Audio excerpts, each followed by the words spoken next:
It was 7 in the morning and I was trying to fit a sleeping bag into a bag that had never once fit a sleeping bag. When Laurel came out of the house next door with a mug in both hands and stopped walking at the edge of her driveway. She looked at my truck. She looked at the cooler tied down in the bed, the tarp, the duffel bag with its zipper broken halfway, and a rolled flannel shirt stuffed in the gap. You moving out or just running away? Little of both, I said. She nodded like that made total sense at 7 in the morning. Laurel was my neighbor in the way that a lot of people in that part of Barrie, Ontario are neighbors.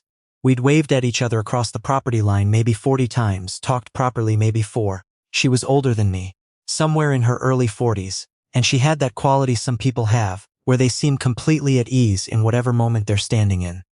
Like waiting for a kettle was just as fine as anything else she could be doing.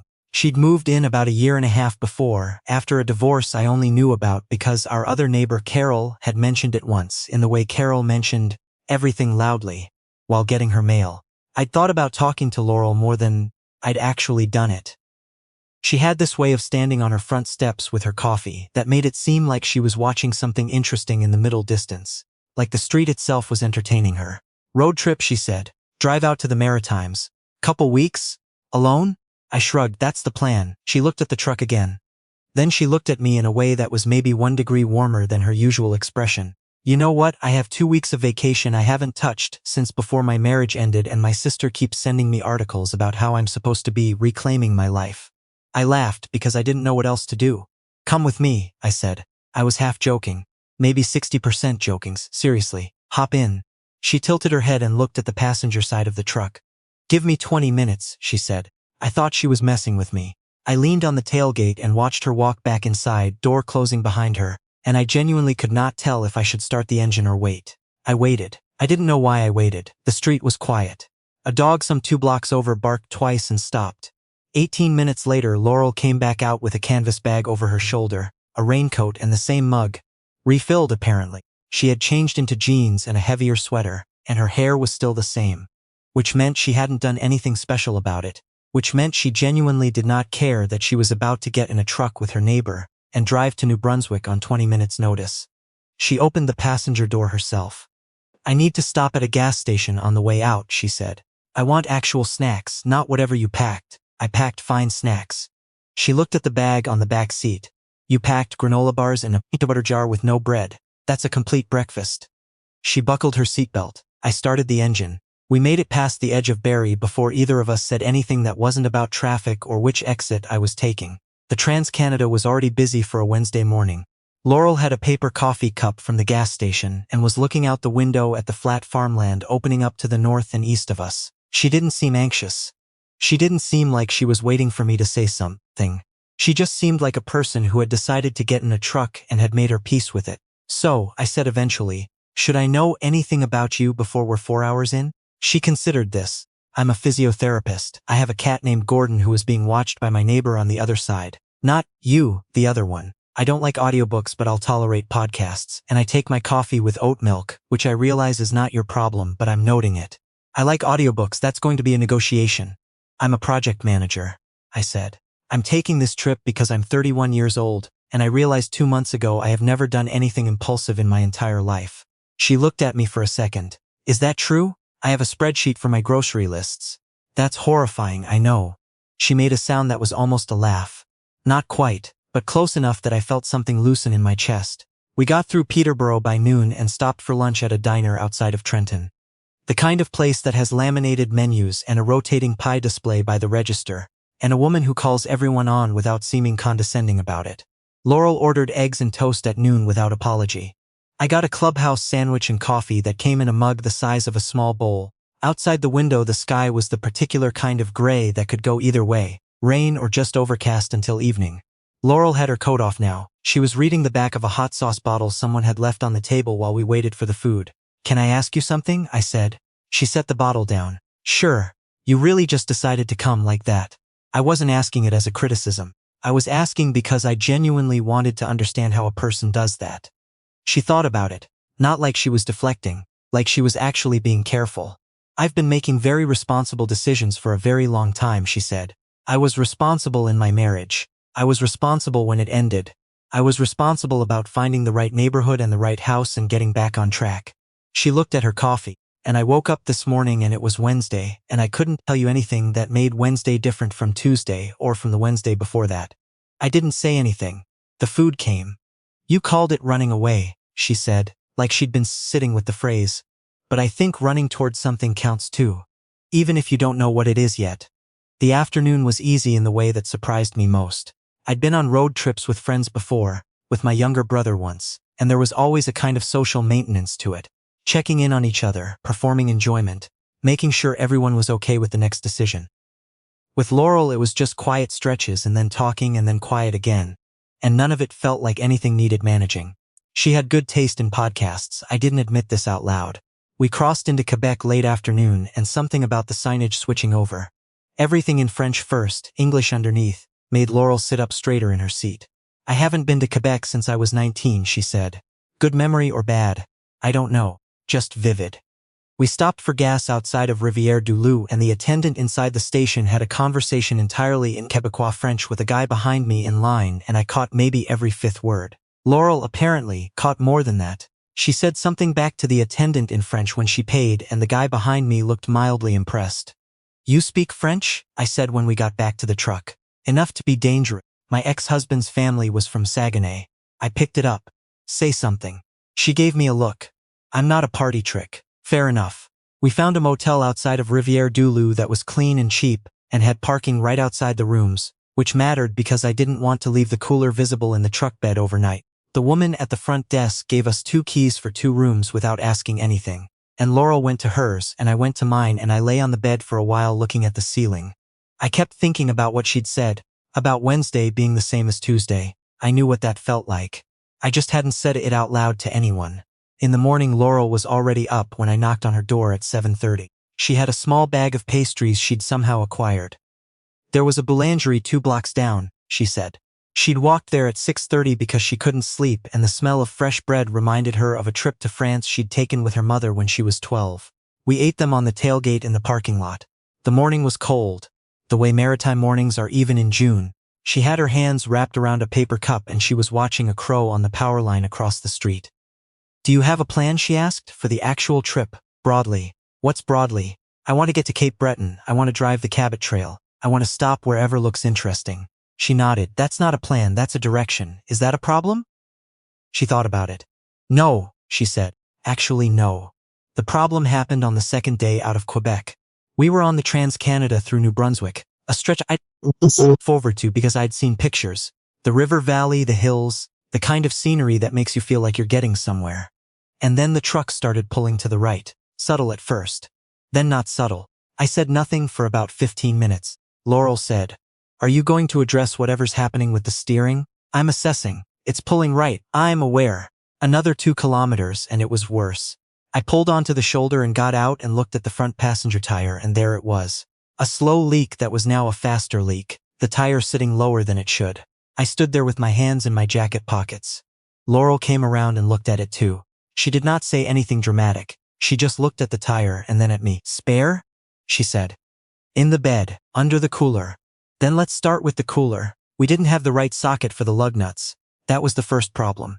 I had a tire iron that was slightly the wrong size and it kept slipping and I scraped my knuckle against the wheel and swore loud enough that a minivan slowed down slightly as it passed. Laurel had found a piece of the cardboard box I'd used for packing that she'd laid on the gravel for me to kneel on. She didn't make a big deal of this, she just put it down. The actual job took 40 minutes. A long-haul truck blew by at regular intervals and each time the truck shuddered. By the time I got the spare on, my arms were tired and there was dirt on my face, and the lug nuts were as tight as I could get them with what I had. Laurel handed me a wet wipe from the little travel pack she apparently kept in her coat pocket. You come prepared, I said. Physiotherapist. We're used to handing things to people who are too stubborn to ask. I wiped my hands. I wasn't being stubborn. You didn't tell me we had the wrong socket for 20 minutes. I didn't have a response to that. She was right. We found a Canadian tire in Fredericton and got the tire replaced properly. $140 that I'd not accounted for. And by the time we got back on the road, it was past 3 in the afternoon and the day felt half-eaten. I drove with the tight feeling I get when something has cost more than I planned and I'm trying not to show it. Laurel said nothing for a while. Then, tell me something that has nothing to do with the tire. Like what?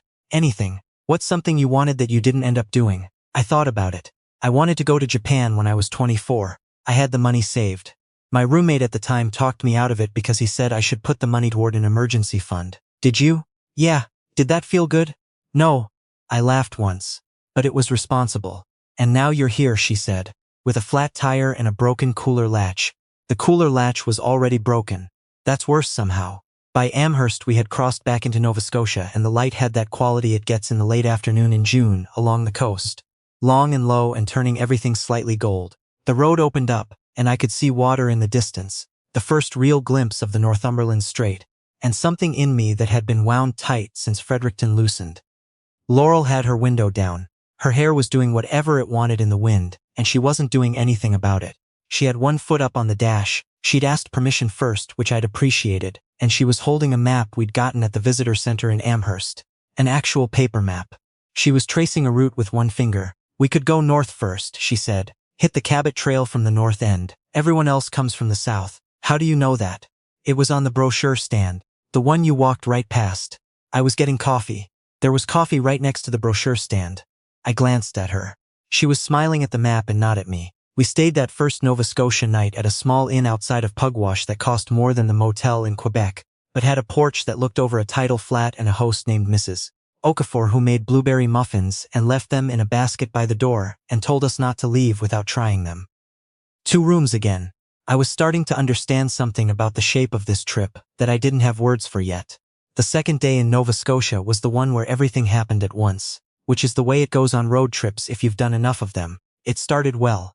We got on the Cabot Trail from the north, like Laurel had suggested, and it was immediately obvious that she was right, not that I said this.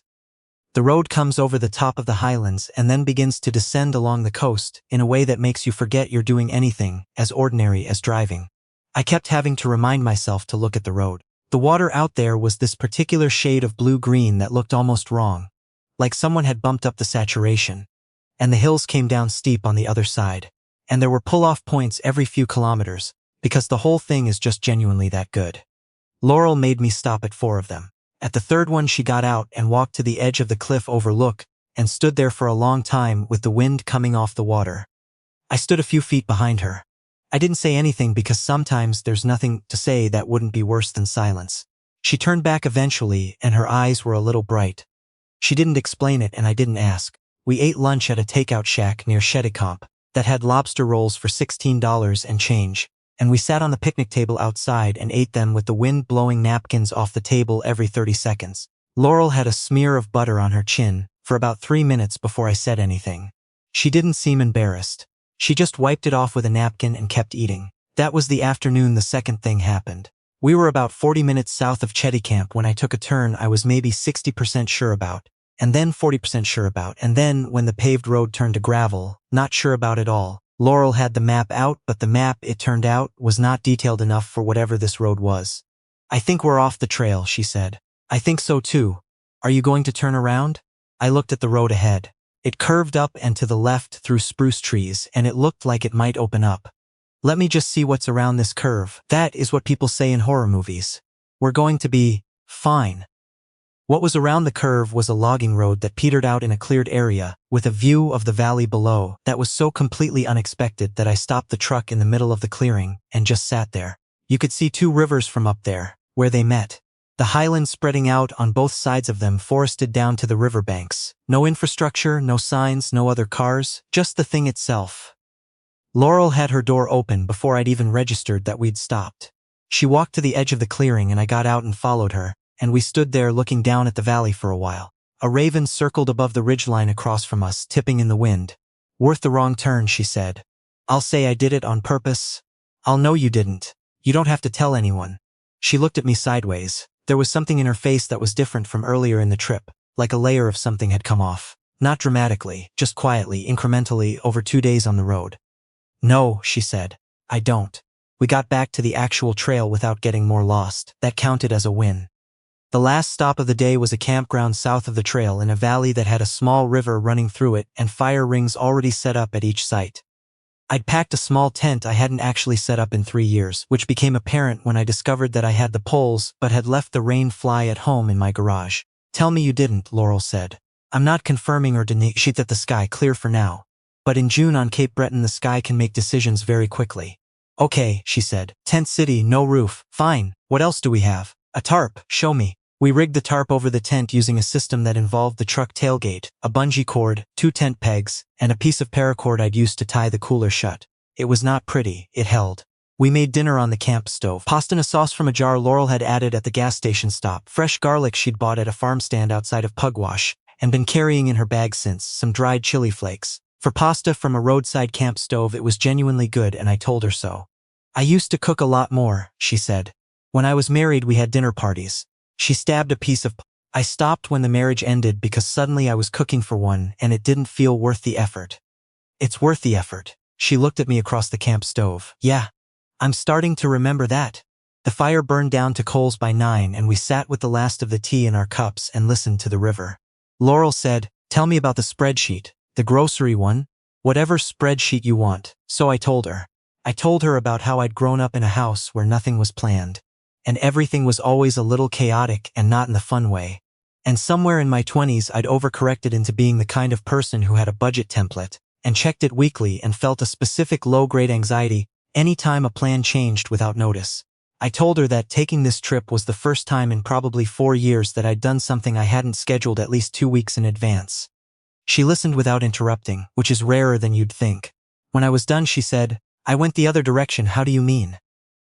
I was impulsive when I was young, made decisions fast, moved to the city fast, got into a relationship fast. Then everything sort of caught up with me and I tried to fix it by becoming someone who thought everything through first. Researched it. Made sure. She set down her mug. And now I can't tell if it made me stable or if it just made me small. I didn't say anything for a second. You don't seem small, I said finally. You seem like someone who decided to get in a truck with her neighbor on 20 minutes notice. That got her. She laughed, a real one, sudden, like she'd surprised herself. That was very unlike me, she said. I know, that's why I mentioned it. The rain came at midnight, not a violent storm, not the dramatic kind. Just steady, constant, and efficient. The tarp held mostly, but the tent got damp along one side and my sleeping bag absorbed more than I'd have liked. I lay there listening to it and somewhere around 2 in the morning, Laurel's voice came from the other side of the tent. I'm not sleeping either. Sorry about the rain, Fly. It's not your fault. I mean, it is your fault. But I'm not holding it against you. I could hear the river louder now, the rain adding to it. The tarp snapped once in a wind gust and then settled. You said your marriage ended, I said. I hadn't meant to say it, but I'd been thinking about it for a day and a half. A beat. Yeah, do you want to talk about it? She was quiet long enough that I thought maybe I'd pushed too far. Then, we were together 9 years, good for 6 of them. And then nothing terrible happened. That's the honest answer, nothing terrible. We just kept choosing different things and one day there was too much distance to close and we both knew it and we still waited another year because it seemed like the kind of thing you should fight for. Did you? Yeah, we both did. It just didn't work. She paused. I think I grieved the idea of the marriage more than the actual one. If that makes any sense. It took me a long time to admit that. The rain kept going. I thought about saying something wise but I didn't have anything wise. So I said, I had a relationship that ended because I was too busy planning the future to be in the present. She told me that and at the time I thought she was wrong. And now I'm lying in a damp tent in Cape Breton because I finally did something without a plan. A pause. That is either personal growth or a metaphor, Laurel said. Maybe both, she agreed. It rained for another 2 hours. At some point I fell asleep without noticing. By Antigonish we'd been on the road 5 days. We were down to what I'd budgeted for the first 3, which was a problem I'd been doing quiet math on for a day. I'm not bad with money. I just hadn't planned for the tire, or the inn at Pugwash, or the extra nights when we stayed somewhere longer than expected because it was worth it. I had about $300 in flexible room in the budget, maybe less. Laurel had paid for dinner twice without asking and I'd tried to object and she'd simply not acknowledged my objection. We were stopped at a Tim Hortons in Antigonish. I had my phone out doing the math again. Laurel sat down across from me with 2 coffees and a bag and looked at my face and said, How bad is it? I told her. She picked up her coffee, didn't look panicked, didn't look sorry for me, just thoughtful. Okay, she said. So we cook everything from here on out. We find free camping where we can. We cut the inn idea for Lunenburg and find something cheaper. You don't have to do that. It's my budget. She looked at me over the rim of the coffee cup. Adam, I have been on this trip too. I spent money too. We're not doing the polite fiction where you take responsibility for a trip we're both on. Adam. It was the first time she'd used my name like that. Just first name, no setup, like it was the natural word for me and she'd been holding it in reserve. I don't want you to. Stop, she said it gently. I'm not bailing you out, I'm adjusting the plan. Those are different things. We adjusted the plan. The last stretch, Antigonish down through Guysborough and along the coast toward Canso and then up and over to Lunenburg, turned out to be the best of the whole trip. The slower we went, the better it got. We stopped at a wharf in a village I'd never heard of, and watched a guy unload lobster traps for 20 minutes. Because Laurel asked good and I couldn't think of a reason to say no. We found free camping at a provincial park and the campsite backed onto a salt marsh that turned orange in the evening light and smelled like the edge of the world. Laurel made chili on the camp stove with whatever was left in the food bag. It was good. We sat in the camp chairs with the marsh behind us, and the light going slow, and she talked about her sister, the one sending articles about reclaiming her life. And I learned that the sister meant well but had never been divorced, and was working from a script she'd read rather than lived, and Laurel didn't resent her for it. She found it kind of funny, the gentleness of that, the way she could hold something irritating without turning it into a grievance, struck me as one of the most quietly impressive things about her. I told her about my younger brother who was 26, and had a kind of fearlessness I'd spent my whole childhood envying. I said I was closer to him since our dad died 3 years ago.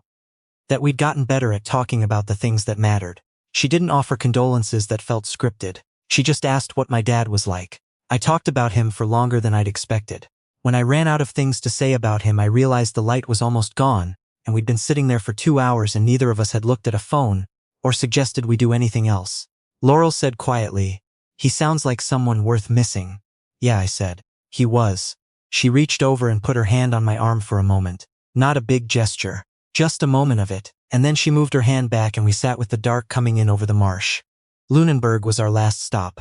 We pulled in on a Sunday afternoon and the town was the way it always looks in pictures, but somehow more so. The painted wooden buildings on the hill above the harbor, the fishing boats, the light coming flat across the water. Laurel said she'd seen photos of it for years and always assumed it was slightly exaggerated. "It's not exaggerated," she said. "No. We found a guest house for 2 nights that was reasonable and had a shared kitchen and a sitting room with a wood stove and a shelf of books in 3 languages. The host was a retired teacher named Mr. Boutelier who offered tea when we arrived and meant it. Those 2 nights in Lunenburg had a different quality from the rest of the trip. Not slower exactly, more settled. We walked the town. We ate at a fish place on the waterfront, where the chowder was better than I had words for. We walked the docks at night when the lights from the boats were on the water, and nobody else was around. Laurel bought a small painting from a woman who had a studio off the main street. Something abstract, blues and gray, the way water looks when you're trying to see through it. On the last night I sat in the guest house sitting room with the wood stove going, even though it was June because the evenings were cold there, and the fire made the room feel like a different century. Laurel was reading. I was pretending to read. She looked up at some point and caught me not reading. "Say it," she said. "Say what?" She gave me the look, the flat one. The one that said she knew. I set the book down. "I don't know what comes after this," I said. "Like when we get back. I'm not sure what version of normal I'm supposed to go back to." She was quiet for a moment. "I've been thinking about that too," she said. "And I think the version of normal you go back to is the one you choose. Not the one you had." "That's a nicer answer than I expected. I'm a nicer person than you knew 2 weeks ago." "I was getting there." She smiled. Then she put her book down too and looked at the wood stove. "When I went back inside that first morning to get my bag," she said, "I had this moment standing in my kitchen where I thought, if I come back to this kitchen tomorrow, and it's exactly like it is right now, I might lose my mind. And now," she thought about it, "now I think I could live with the kitchen if other things were different." She looked at me. "Like if the mornings were different. If what came before the kitchen was different." I felt my heart do something uncomplicated that I usually talk myself out of. "What do you mean?" I said. "By mornings being different." She held my gaze for a second. Then she picked her book back up. "I'm sure you can figure it out," she said. The drive home was the longest 2 days of the whole trip. I don't mean that as a complaint. I mean that every kilometer felt deliberate in a way they hadn't before. Like we both knew we were using up something and there was no way to use it more slowly. We talked more. We also went quiet more. Both felt right. We stopped in Moncton for the night. Cheaper than anything in Nova Scotia. The motel was fine. In the morning Laurel came out of her room and said there was a boulangerie 2 blocks away and did I want to walk over, and I said yes, and that walk. Early morning, a city waking up around us, the smell of bread, her coat collar up against the June cold, felt like something I'd want to be able to find again. We crossed back into Ontario late on a Thursday. The landscape changed the way it does. Denser, flatter, more managed. The highway got wider, the towns got bigger, the billboards came back. I was aware that with each hour the trip was completing itself. Laurel was watching the road with her chin on her hand. At some point she said, "What are you thinking? That I don't know how to do what comes next." She was quiet. "You mean us," she said. "Yeah, we're neighbors. We are. That's either the best possible situation or a terrible one. I've been going back and forth on that." She turned toward me slightly. She was wearing the hoodie she'd had in her bag since day one. She'd lived in it for 2 weeks. "Here's what I know," she said. "I've been careful for a long time. I was careful in my marriage right up until the end, and then I was careful about the end, and then I was careful about what came after, and I'm tired." She paused. "Not of being responsible, just of performing it. Of being the person who makes sure everything is in order and then goes home to a very tidy house." I kept my eyes on the road. And I got in your truck on 20 minutes notice, and I don't regret one single thing about it." I let that sit, then I said, "So what do you want?" She looked out the windshield for a moment. Then, back at me. "I want to see what happens when two people who live next door to each other stop pretending they haven't already figured something out." She said it matter-of-factly. Not like a declaration. Like something that had been true for a while and she was just finally ready to say it plainly. We turned onto our street at 9:30 on a Thursday night. Her house. Then mine. Same as before. I parked in my driveway and cut the engine, and for a moment neither of us did anything. I could see her porch from where we sat. The step where she'd been standing with her mug 2 weeks ago. She picked up her canvas bag from the back seat. Then she looked at me. "I was thinking," she said, "that I might make dinner tomorrow. If you don't have plans." "I don't have plans." "Good." She opened the door. Stepped out, turned back once with the door in her hand. "Bring the wine. Whatever you think is right. I trust you." She closed the door and walked up her front path with her bag over her shoulder and her key in her hand, and when she got to the door she didn't look back. She didn't need to. I sat there in the driveway for a few more minutes. The street was quiet. The neighborhood was the same, everything was the same except that it wasn't, and I was the only one who knew how completely that was true. I got out and started unpacking the truck. I was almost done when I heard her front door open. She leaned out just far enough to look across at me. 7 o'clock, she said. "Don't be late." She went back inside. I smiled at the truck bed. I wasn't going to be late.